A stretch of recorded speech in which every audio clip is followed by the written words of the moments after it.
Mopahigayon pag katapusang panaghugpong ang Cebu Football Association Board karong adlaw una kini mopagawas og silot ngadto sa mga nangahilambigit.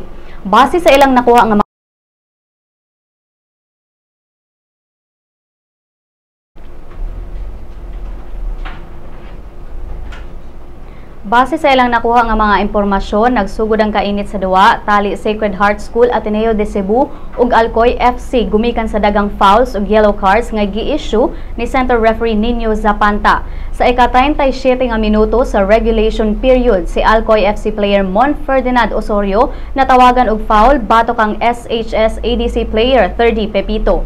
Nagkalali sila ni Osorio o Pepito na uwang ra ni Zapanta ang duha. Apan giingong gisukmag ni Osorio ang usa ka magdudua sa Sacred Heart ug migrabi ang kagubot dihang usa ka Alcoy spectator ang nagsulod og green nga t-shirt ang nisulod sa korte ug nanukmag og labing minus upat ka mga magdudua sa Sacred Heart.